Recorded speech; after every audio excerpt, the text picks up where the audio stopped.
वो डॉलर्स में मिलता है। ये सब मिला के एक कैबिन क्रू की सैलरी बनती है। Hello lovelies, welcome back to my YouTube channel. I hope you all are doing good, and if you have not subscribed to my YouTube channel, please do subscribe it now guys. It's high time. Please अब तो कर दो.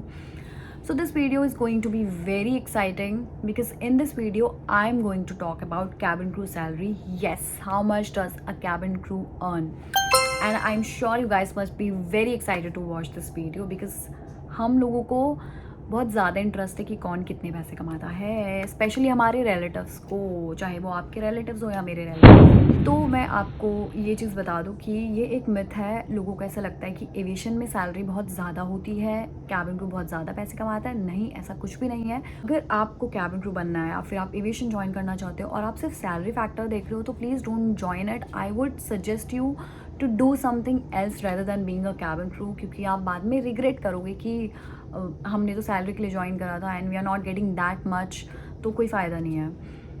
उसके अलावा मैं अगर cabin crew की salary की बात करूँ तो हमारी कैबिन क्रू की सैलरी अलग होती है। सपोज़ आप कॉर्पोरेट में काम कर रहे हो और कॉर्पोरेट का क्या होता है कि आपका एक सीटीसी होता है, उसके अकॉर्डिंग आपकी मंथली इनकम आती है, आपकी फ़िक्स इनकम होती है। सिमिलरली अगर आप सेल्स पर्सन हो तो आपके कुछ टारगेट्स होते हैं, आपको वो टारगेट्स मीट करने पड़ते हैं और फिर आपका इंसेंटिव्स प्लस आपकी सैलरी आती है। बट एविएशन का कॉन्ट्रैक्ट होता है जो बहुत ज़्यादा अलग होता है। ये बहुत सारी चीज़ों को देख के बनता है। तो एविएशन में आपको जो सैलरी आती है वो किस बेसिस पे आती है? वो आपकी पहले तो बेसिक सैलरी होती है प्लस आपके फ्लाइंग अलाउंस कि आपने मंथ में कितना फ्लाई करा है। इसके अलावा आपके लेओवर अलाउंस डिपेंड, आप कौन सा लेवर कर रहे हो। डोमेस्टिक लेवर कर रहे हो, डोमेस्टिक लेवर का अलग अलाउंस होता है और इंटरनेशनल का अलाउंस अलग होता है।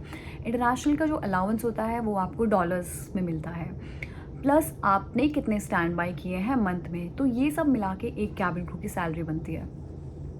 अगर मैं बात करूँ, एग्जाम्पल दूँ इसको और थोड़ा ब्रीफ में बात करूँ तो I am sorry guys, I can not give you the exact amount कि कितना एक्यूरेट कमाते हैं वो मैं आपको नहीं बता सकती, but I can give you hint so that you can make up your mind कि आपको ज्वाइन करना है कि नहीं करना है। तो जब मैं इंडिगो में थी आई वॉज अ फ्रेशर और जो मेरा इंडिगो का कॉन्ट्रैक्ट था वो था मेरा 33,000 50 आवर्स के बेसिस पे।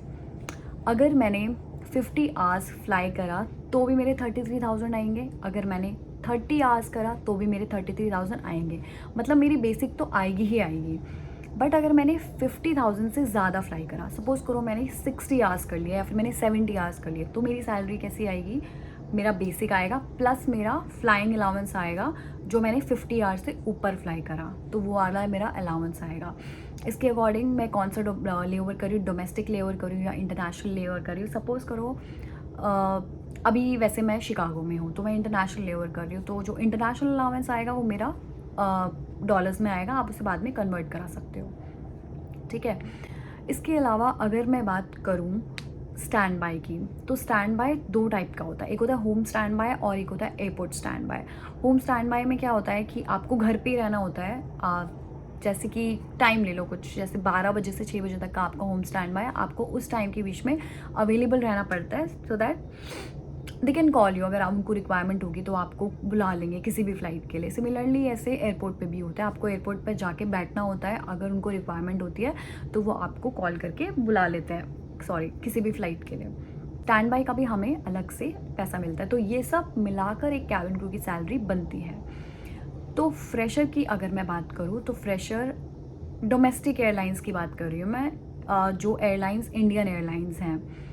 तो आप अगर फ्रेशर हो तो 40-50,000 आपकी सैलरी आ सकती है, provided how many hours you have completed. और अगर आप एक्सपीरियंस्ड हो तो आपके एक्सपीरियंस होने के साथ साथ सॉरी गाइज, तो अगर आप एक्सपीरियंस्ड हो तो ये कि आपका कितना टाइम हो चुका है आपको एविएशन में। इसके अलावा आपको हाइक मिलता है, सैलरी हाइक मिलता है, और प्लस आप कितनी इंटरनेशनल डेस्टिनेशंस कर रहे हो। Suppose I am doing 2-3 international flights, तो आपको आपकी सैलरी मिलेगी प्लस आपको डॉलर्स मिलेगा, तो ये सब मिला के आप 80-90,000 you can easily earn if you are doing international flights.